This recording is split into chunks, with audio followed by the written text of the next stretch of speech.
I am Abubakar Mohammed, a former student of TIMAS Kumasi and a graduate of Nkrumah University of Science and Technology. I am an athletics coach, track and field. Can you tell me how you're going to track and field? I would say I started seriously 2007 in TIMAS, and I completed senior high TIMAS 2009, and then got admission in Kwame University of Science and Technology 2010. I have been an athlete from 2007 in Amoah to 2016 to 2016. Yeah, I graduated from University of Science and Technology 2014, and I did my national service as assistant coach. I basically started as a footballer. I was a footballer until 2007. I got injured when we were playing the classes in TIMAS. Yeah. And I saw the direction of football and athletics. I saw a clear judging when we had to select the first person to cross a line in athletics will be seen by everyone, and then clearly you can be selected. But in football, you have to get to a day, you have to get some favors from somewhere before you come out of the limelight. So I saw a clear chance in athletics than football. So I diverted into athletics. Yeah. So how was your athletics days like in school? I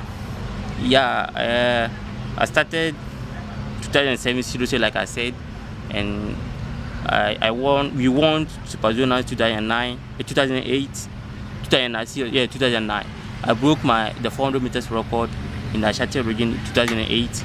I competed with Lord Wasti, then I was a local 400 meters champion, which I came first and he came second, which was a regional record. And then 2009, I broke the same record again, and then Amoah won our first Super Zonals. But then, the Super Zonals, by then, and then, yeah, I competed for the national team in 2008 in India, Commonwealth Youth Games 2008. Yeah, that was my first national assignment. And when I got to Kwame University of Science and Technology 2010, I went to Abuja for first under 23 ECOWAS Games.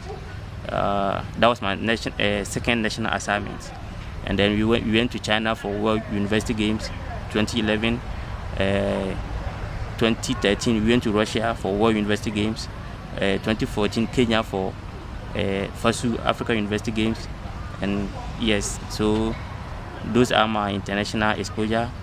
And through that we kind of came out with some medals, and sometimes, yeah, I think 2009, 2010, I was a national champion in 400 meters. Yeah, locally, I was a national champion.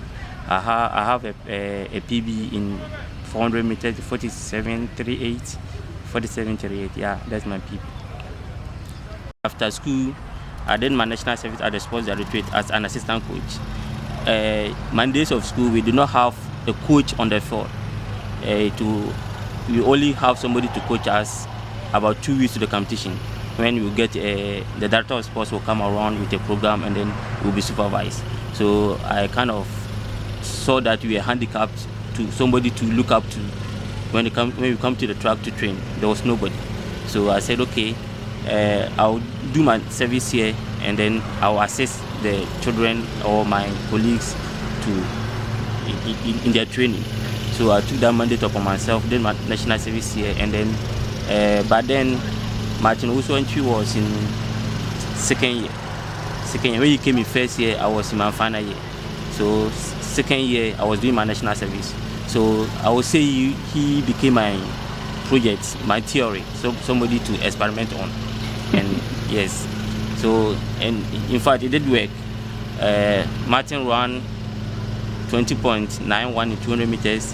And then 2006 Olympic qualification, when we did the trials at Cape Coast, he ran a PB of 20.78, a local based athlete, yes.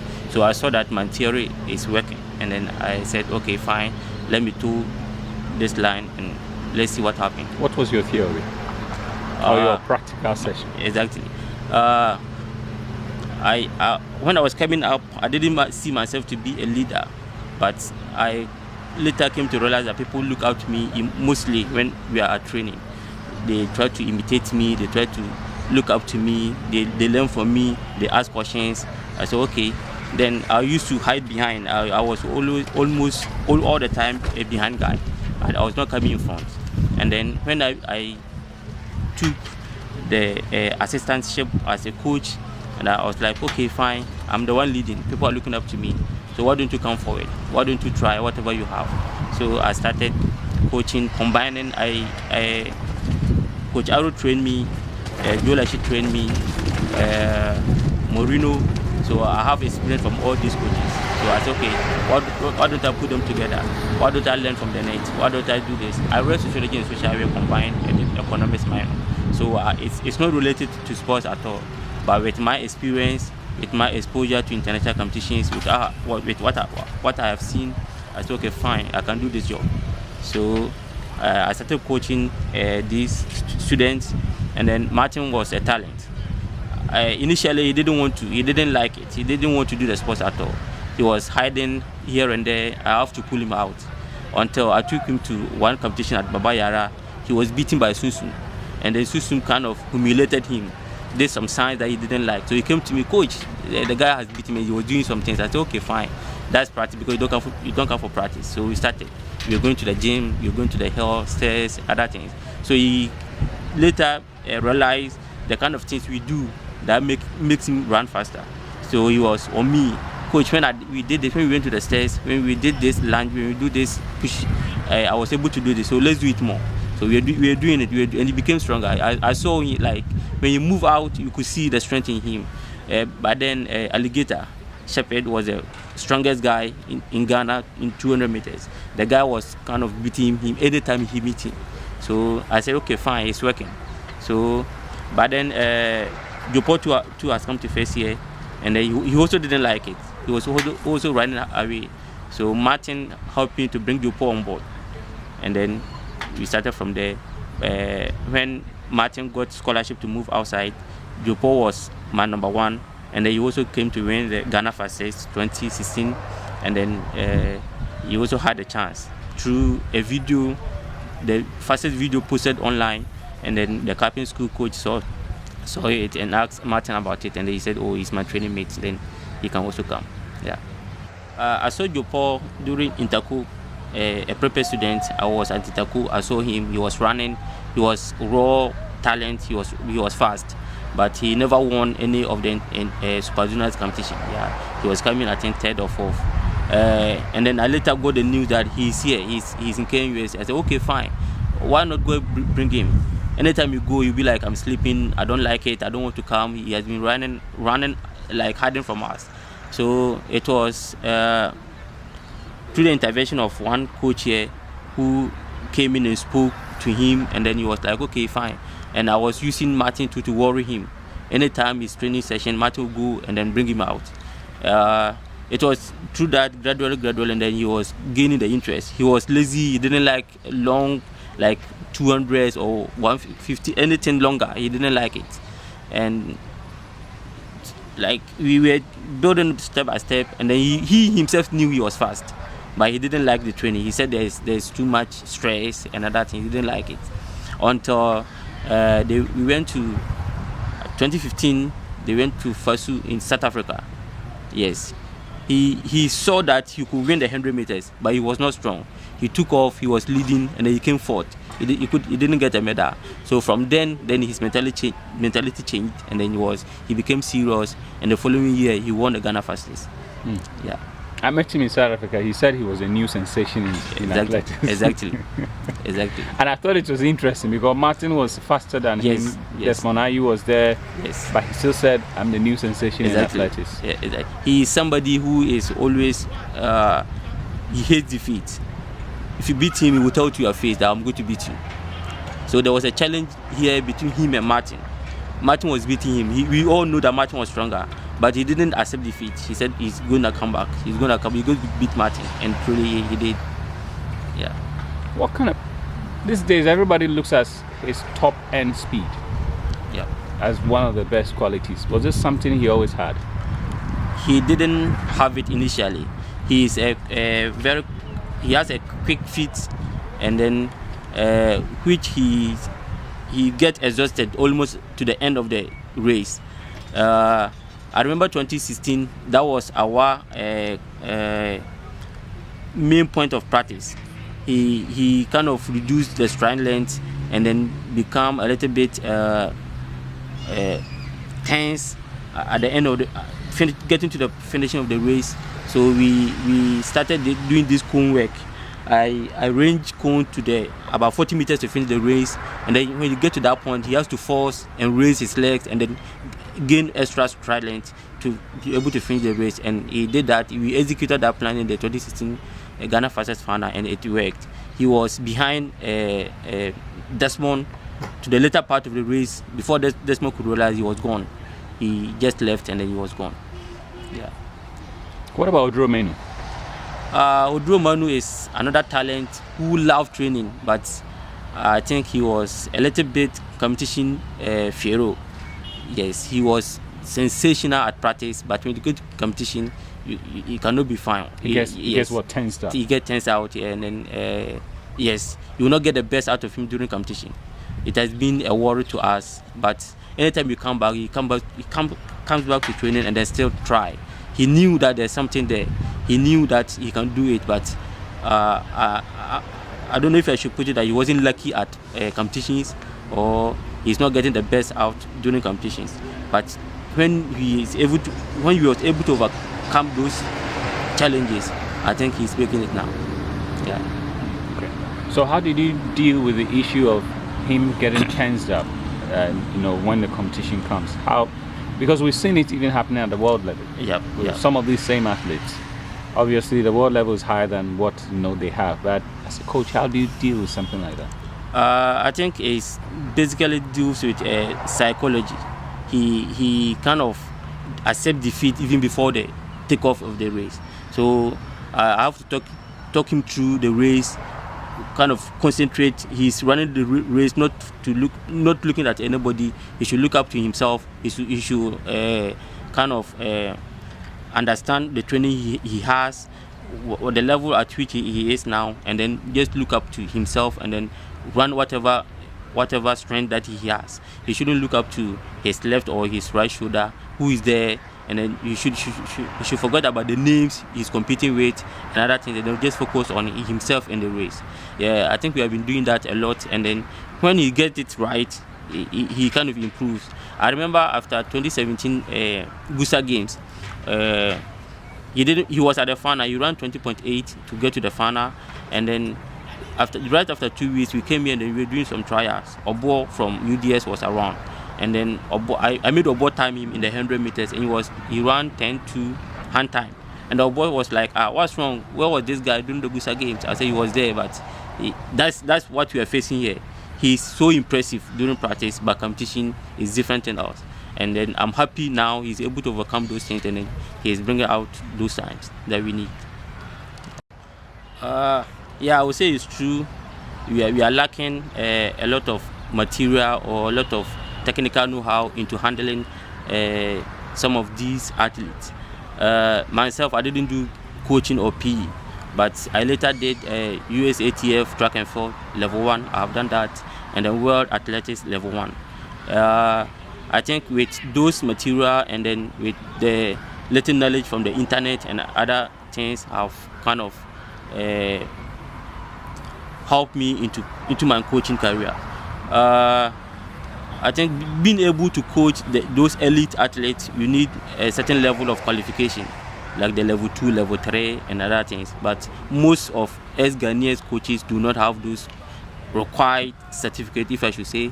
But we are trying our best, and then I think at any point in coaching there is a limitation. There are some coaches who started these athletes from the basic school, others who handled them at the junior high, at the SHS, the senior high, and then the university level. And I think there's a point too that it should be extended, or somebody further, somebody with more knowledgeable into the sports should take over into whatever we have inculcated into these athletes. And then it won't be bad if those are the tertiary level, those coaches or anybody who wants to further his or her knowledge into these elite coaching staff should be given the go ahead to do so, and then be able to carry this athlete far. Yeah, I think yes, it's true.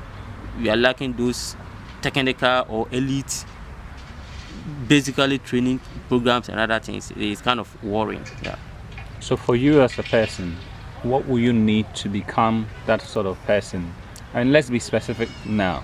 Will you have to go to the States to learn some particular course? What really is there that you need to do to be able to get exactly. As I was saying, I have the USCA level 1 certificate, and the level 2 will have to deal with face-to-face classes. I did this one online during the the lockdown, and yes, I did it online. And then I need a level 2, and then if possible the level 3. If I have these documents, then I can be rest assured that I can handle an elite athlete. Yeah. What will you need to make this happen in terms of funding? Can you just tell us specifics? Yes. I think, as I was saying, the level 2 will have to be face to face, and the program is in the United States. And then before I'll be able to get such a certificate, I will have to be there. I will have to be in the States to achieve those courses or to attend those classes and other things. The level 2 is not basically online. It's not online, and I can only get the certificate or the knowledge if I am there. So it has been my plan to also get outside there and then get those certificates or those knowledge that will help me progress into my coaching career. Yeah. So let's talk about the boys now. You've seen them run recently. Yes. At the Olympics, at the World Championship, now going to Commonwealth Games. Yeah. What is your candid opinion, especially about the relay events, the boys? I think they did exceptionally well. It was marvelous. Yes, Sean, the starter, wasn't in his form that we used to know. 10-9 in the heat, and then 10-6 or 10-7 in the final. Yeah. Azamati did exceptionally well with Noah Light behind him, and then he couldn't kind of catch him or leave him, even though the gap has been created from the start, but he maintained his post and then was able to hand over. But the change there didn't go as fast as it should. Azamati and Manu was a bit slow, but they were able to go through, and then we were able to maintain and then have a spot in the final and then finish 5th. I think it's a well done job. Yeah. What do you think about the exchange between Manu and then Joe Paul, both for the semis and then the final? I think it was okay. Manu and Paul has been, even when they were here, Manu was my starter and the Joe Paul was the back straight. So that link has been there. And then when they went to Captain 2, Manu was on the curve and the Joe Paul was finishing. So they have always been changing. They know themselves, and I think with them, anywhere you take them, like they won't falter. I think it's okay by them. Yeah. What about Paul running 8.92 in the semis? I thought it was a sensational time, the fastest. Exactly. In the semis. Yes. Paul is a fighter. He never gives up. I think the Olympic qualification in Poland, Paul's finishing, I would say, gave us that spot to qualify. He was far behind, but he was able to come through. That finishing was very superb, and then we made it. Going into the individual event, the 100 meters, he didn't run his race, and the 200 meters as well. He didn't push to my expectation, but before the race, we spoke, and he wasn't that fit. He wasn't doing speed work. He had some glutes pains more. Yeah, so I didn't expect that much from him in the 4x1 because of what I saw in the 100 meters and the 200 meters. He didn't pull at all, but he was somebody different. He ran his race as the Paul we used to know, and then he brought us home by giving us that feet position. Yeah. Let's talk about Azamati. We've seen him at Tokyo. We've seen him in the Wonder League. Yeah. We've seen him at the World Championship. And what is wrong about his start? I think he's been so careful. He's been cautious. Azamati back in Ghana was doing mostly. He was first starting in most of the events. Yes, sometimes you could assess that, he will run the race, and then after the race you'll be like, it's like he first started. And it happened in the NCCA championship in the 100 meters. He first started too, and then we went to the Paris for the Diamond League, where he took off late. He was the last to leave the block, and then I think he's been so careful now not to first start again. Because of that, he's not getting the reaction he's supposed to get. He's a bit relaxed, and then he's now chasing. He will leave the block late, and then he will start chasing. So I think he should get that mentality of getting the gun at a goal and then be with them. Yeah. How long do you think it will take him for him to get that part of his race right? I think he can work on that next season, because he has seen it all. Azamati has nothing to fear again in track and field. Yeah, he has seen it all. He has run with all the big guys. There's nothing for him to lose. He has the time. He's fast. So I think going into next season, I think he will be good. Like, nothing is going to interfere with his start and other things. Yeah. March 2021, he broke the national record. Yes. 9.97. Yes. March 2022, he broke the national record one more time. Yeah. So I'm asking the question, why is he always peaking in March? I think the school season, as a Matthias at now, I would say he's running for the school. He wants what the school wants. He's doing what the school wants from him. He's their athlete, and then they want him to win. The school wants him to win for them, okay? And then he's doing exactly what the school expects of him.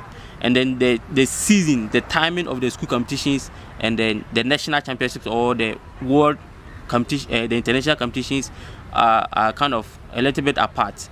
Azamati will complete his season, I think, somewhere March, May, June, exactly. And the major competitions will be coming up in June, July, August. But then he's a bit exhausted. He has run all the energy in him, and then he has done all the fast, and then all that is required of him from the school. He has done them. So it's difficult keeping that shape from January, February, March to June, July, August. It's very difficult. So I think if he's to be selective in coming season, and he doesn't race too much in the early season, I think it's going to be good, and then he'll be running faster during major competitions. Yeah. Okay. So what do you think about the team at the Commonwealth Games? Now the relay will not have Manu. Yeah, and then Yabotu will not be there.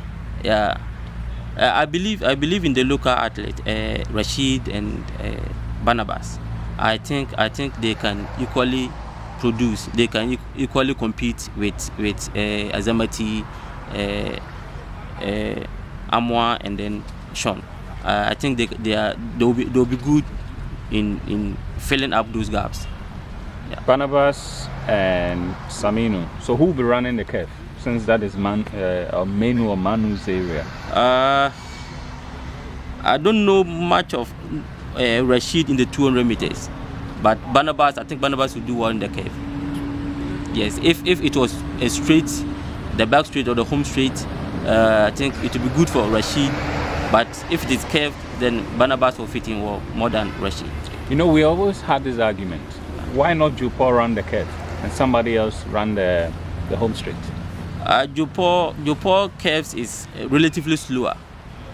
Jupo always, even in his 200 meters, he leaves the blocks slow, and then kind of run almost all the race in the home straight.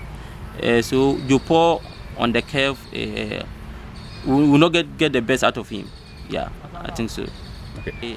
Currently, I'm working with some other sprinters like Fuseni, like Enoch Fosuhine, like Evans, and some other athletes. I think these guys in the coming years are going to perform exceptionally well.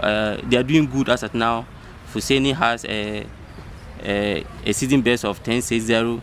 Enoch has a season best of 10.59. Evans 10.72. I think these guys with a little bit exposure, they are going to perform well. Yeah. Okay. But you didn't go to the FASU games? We didn't go. I think I will leave that to the administration. To the administration. Yeah, I can't say much about that. Yeah. All right. So we have GUSA games in November. What should we expect from KNUST? It's a tough question. Yeah.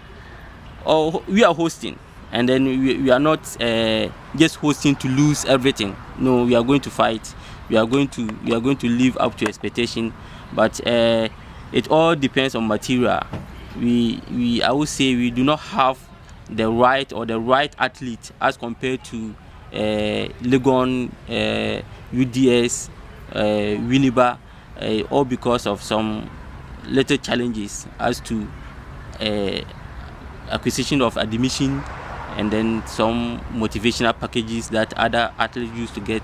We don't have such packages as at now, but we are working on it, and then hopefully the coming year we are going to get the best in Ghana. Yeah. Is there anything more you want to tell us regarding Ghana athletics, your views on how things are going? Yeah, I think it is so far so good. Yeah. It's been years now since we have seen a Ghana vest or Ghana flag in some World Championship finals or showing up or those appearances. I came into the scene 2007. Coming up was I was hearing of Aziz Zakaris, Vadanims and co. But they've all faded out. There was a gap. I think for about a decade or so, there was a gap. We didn't have international representatives, but with the appearance of Azamati, Joseph Amoah, Joseph Manu and co, I think we are coming back into the Ghana we used to know in track and field. Yeah. How long before we get a medal? I think if these guys are given the necessary attention, like Azamati, Jopo, Bayano, if they are given the necessary attention, as now they are in school and they are not getting though they are getting the facilities, the coaching, the other stuff to train, but I think that there should be a little push, some assistance to help them focus, concentrate on track and field. I think if they have those necessary pushing, I think we are going to be there in the medal table. Yeah.